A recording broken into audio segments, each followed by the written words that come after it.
You're listening to a Frequency Podcast Network production in association with City News. It is an ambitious program. It's an attempt to tackle an ever-growing overdose crisis and destigmatize drug users, who too often face harsh penalties for simple possession. A Canadian first starting in BC. Ottawa is decriminalizing small amounts of drugs, including opioids, methamphetamines, cocaine, and MDMA, starting the end of January. When the federal government granted British Columbia's request for this pilot program, however, they put strict limits on the amount of drugs a person can carry before being charged. But even with those limits, decriminalizing drugs makes headlines. So the project was hotly debated and eventually led to some wild speculation. In a nondescript-looking industrial park in Langley, you're looking at what's intended to be British Columbia's first legal cocaine lab. As you'll learn in a minute, that story is not exactly true, though it's not entirely false either. The point is, there is such a stigma attached to drugs like heroin, cocaine, and especially opioids, that simply opening the door for any sort of decriminalization is polarizing.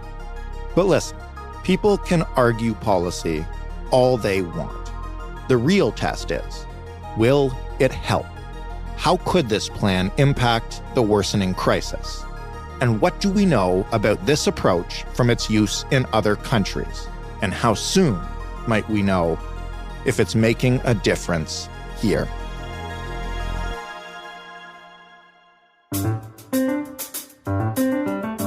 I'm Jordan Heath-Rawlings. This is The Big Story. Dr. Lindsey Richardson is an associate professor in sociology at the University of British Columbia. She holds the Canada Research Chair in Social Inclusion and Health Equity. Part of her research focuses on outcomes for people who use illicit drugs. Hello, Dr. Richardson. Hello. Thanks for joining us today. It's a real pleasure to be with you. I know we're going to get into exactly what BC's new exclusion laws permit and don't permit, but first I have to ask, because I think I saw this headline, a lot of people saw this headline. What was up with this BC company that claimed it had secured a license to make and sell cocaine? Well, the story was that this company received an exemption through Health Canada to produce small amounts of cocaine for clinical or research purposes. And, this happens actually for all kinds of substances, not just cocaine.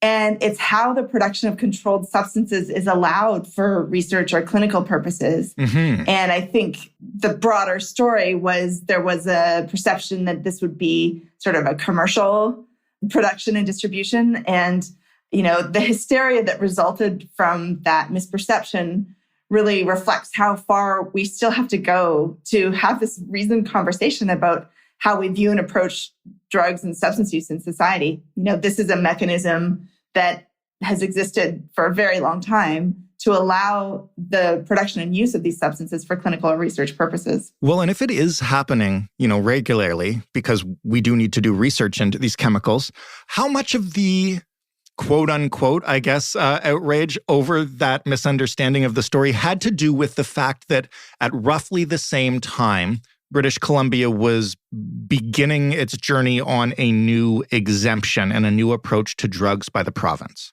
I think that's a really good question because we're in uncharted territory right now. And so I think people have a lot of concern or apprehension about what that will mean or how it will go.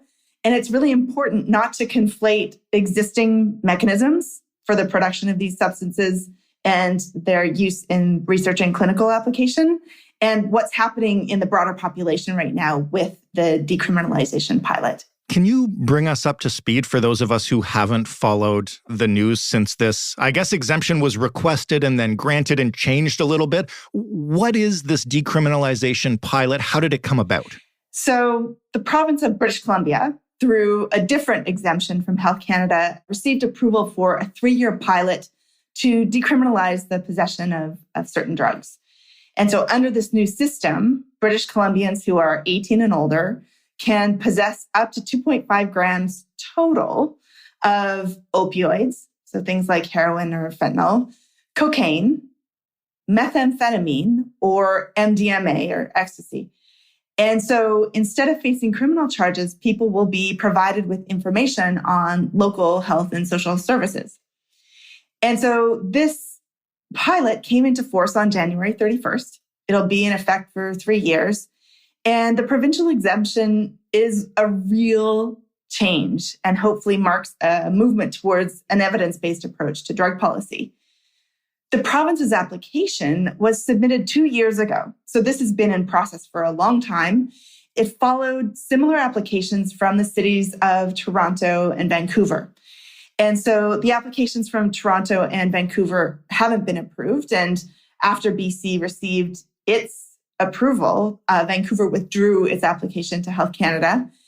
And it's really recognized that this is one component of a broader approach that is really needed to address drug-related harm. What is the intent here? What is this kind of decriminalization hoping to accomplish?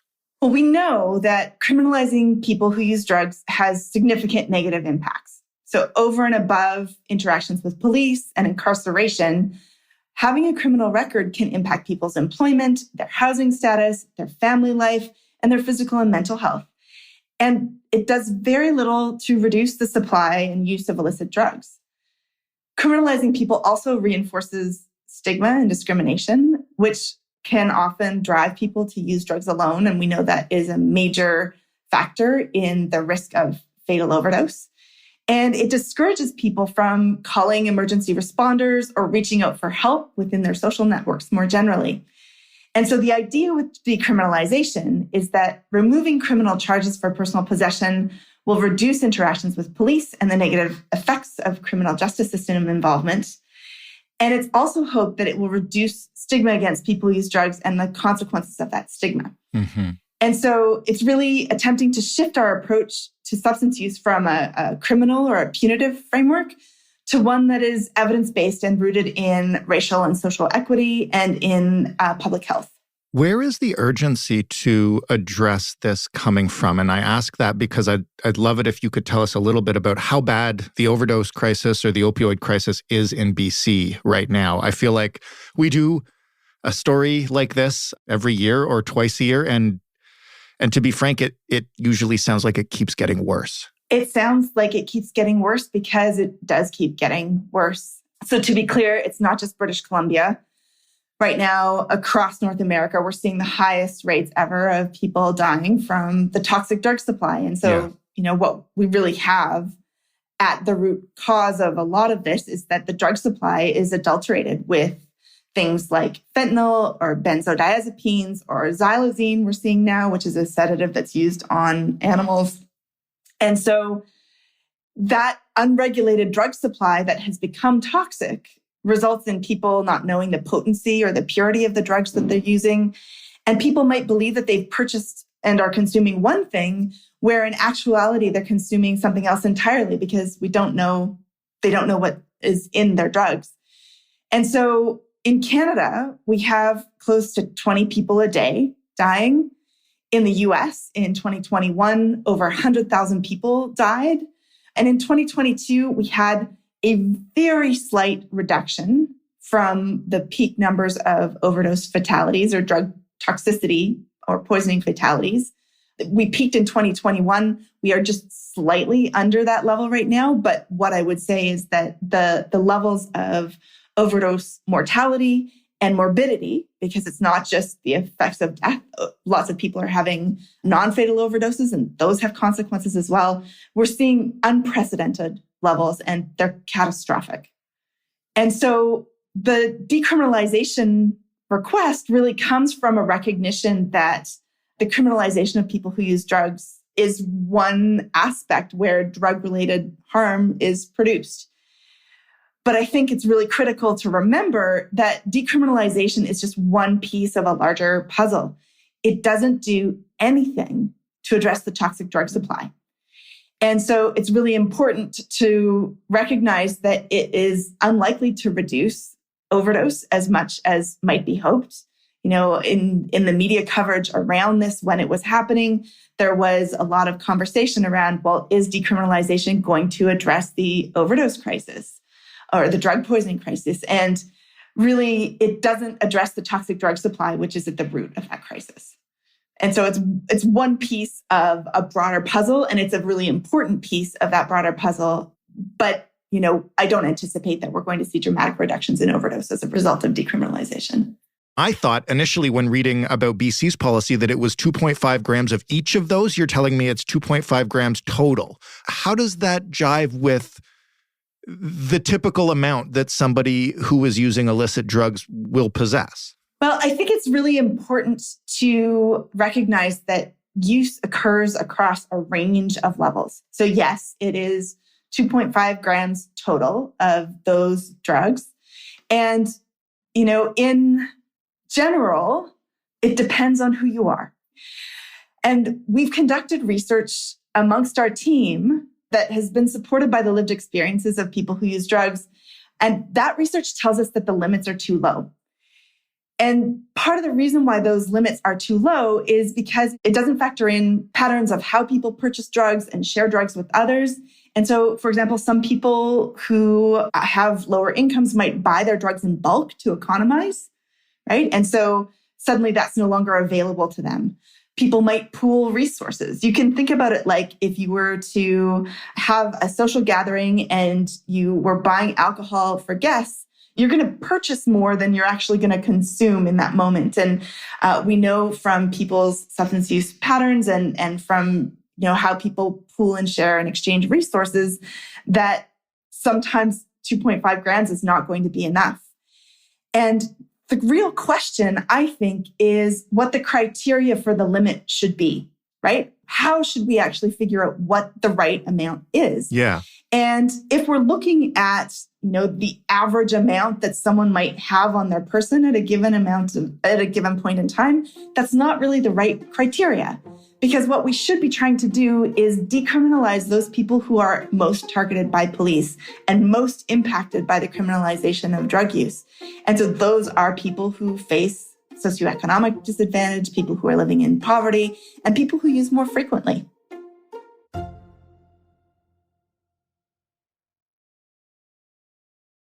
Are there places that we can look to as we sort of begin this pilot for a benchmark as to what marks a good outcome? Are there examples we can learn from? Where would you tell Canadians to pay attention?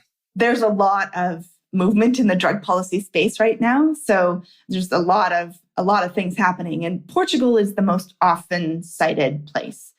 They decriminalized all drugs in 2003 and really have seen incredible successes around that policy and that initiative. And where they're similar to BC is that each is adopting an approach that's really trying to focus more on public health than a criminal justice approach to substance use. And in the Portuguese approach, people who are identified as possessing drugs are referred to an administrative panel. And so that is for people who are consuming or purchasing or possessing.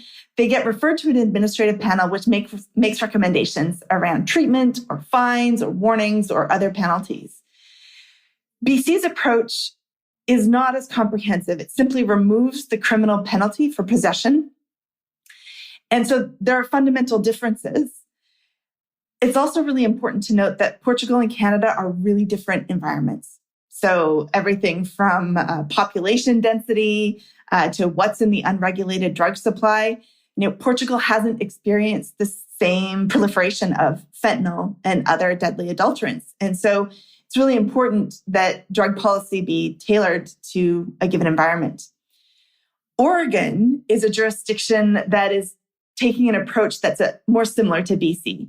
So like BC, this policy change hasn't really come with other needed policy reforms to address the toxic drug supply or the social or economic issues that contribute to substance use. And so the rollout in Oregon is, they are sort of 2 years into their pilot, and it has been a mixed story. And I think it will likely be a mixed story here. This is not a silver bullet. There are no silver bullets. It's a complex problem. And so there are other jurisdictions that we can learn from, but it is really important to tailor these things to the place where they're being initiated. In terms of how we can tailor that approach and what it looks like on the ground in BC, what kind of rules are there in this pilot program governing where these drugs can be carried, where they can be used? I know a lot of the stigma around users has come from sort of the open air usage, especially in places like the downtown east side in Vancouver. So in terms of the exemption and what it covers, it's pretty limited, right? It only covers a small amount of certain substances, only for adults. It doesn't apply to youth. And possession is still prohibited near schools, near licensed childcare facilities, in airports, in cars or boats operated by someone under 18, or where drugs are accessible to the operator or the driver of those boats. And so there are still various restrictions. And it's also important to remember that police still have discretion to stop and seize if they suspect trafficking, right? They still have that discretionary power. And so what that means is that populations that are already over-policed are going to continue to be over-policed. Right. So that will be lower income individuals who might be using drugs in public because they don't have access to private spaces, might be people of color, Indigenous people that we know are over-policed.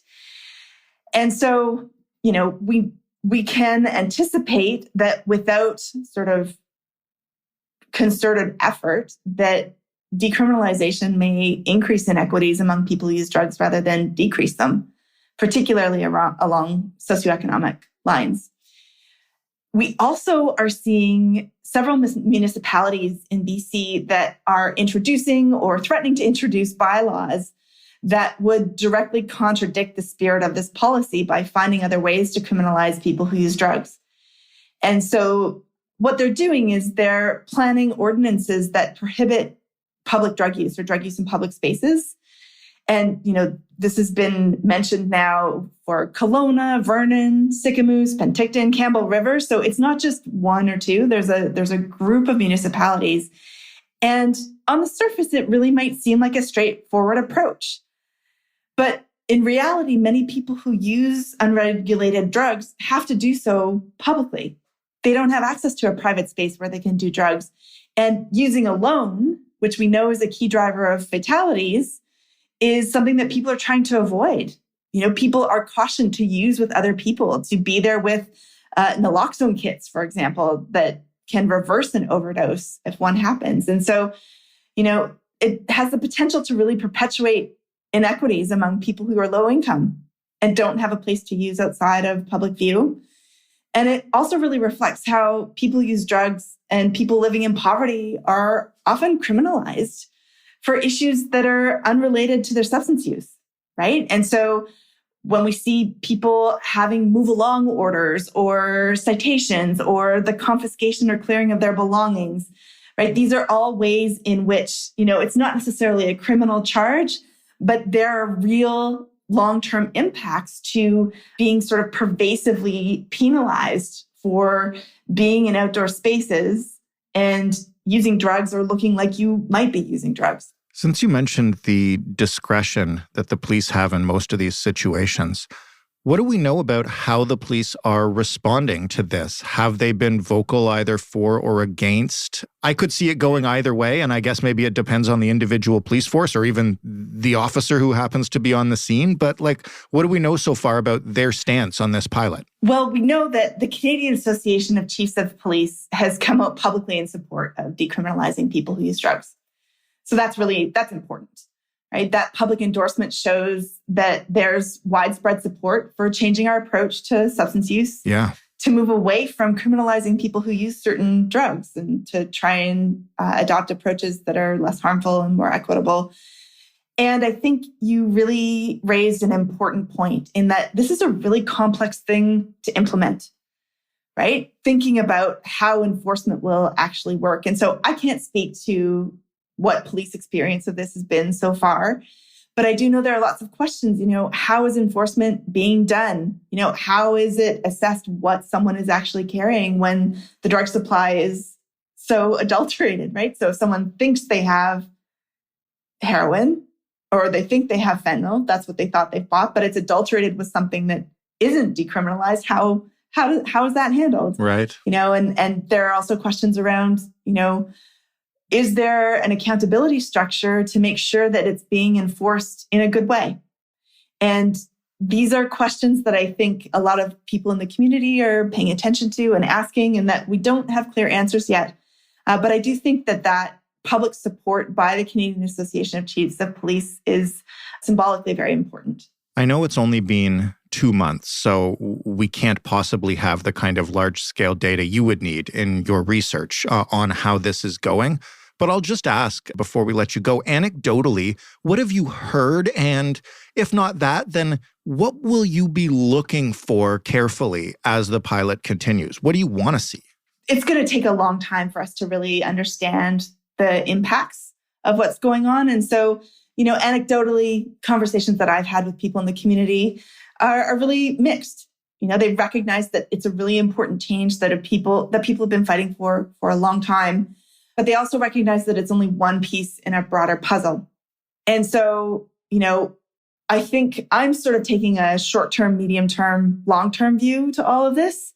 In terms of thinking about decriminalization, in the short term, we'll be looking at whether or not interactions between people who use drugs and police change, and whether there are reductions in the number of people entering the criminal justice system. In the medium term, we've got things like employment or housing stability or family stability or physical and mental health.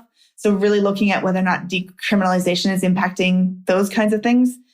In the long term, we'll be thinking about, reductions in stigma and the negative impacts of stigma, and whether or not that sort of public health approach or that more holistic social approach to drug use takes hold, in the popular imagination. And one of the things that I think is really important is the contextual piece around it just being one piece of a larger puzzle, right? The toxic drug supply is catastrophic, and we have entrenched drug-related harm that has infiltrated our social fabric for a really long time. And so decriminalization can't be expected to solve the complexity of that challenge.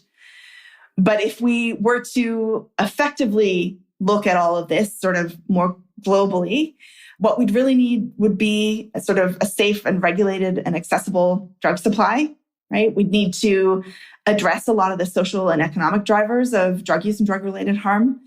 And we'd also really need to develop a comprehensive, accessible, and culturally appropriate system of treatment, harm reduction, and social care, which we don't currently have. And so, in sum, decriminalization is really important, and it has the potential to have real changes in the daily lives of people who use drugs. And it's just one piece of a bigger puzzle. Dr. Richardson, thank you so much for this. I hope we can check back in when we do have some data and maybe see some positive returns. I'd like that. Thanks so much.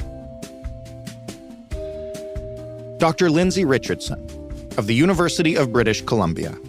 That was The Big Story. You can look back at other episodes we've done about destigmatizing drugs by typing that phrase in the search bar at thebigstorypodcast.ca. You can, as always, submit your idea for a story by emailing hello@thebigstorypodcast.ca.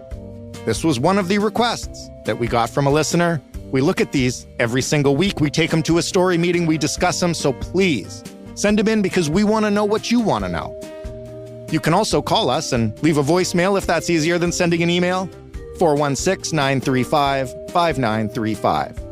As I have mentioned many, many times, if you want to hear this podcast on a smart speaker, just say, hey, whatever your smart speaker's name is, play The Big Story Podcast. Thanks for listening. I'm Jordan Heath Rawlings. We'll talk tomorrow.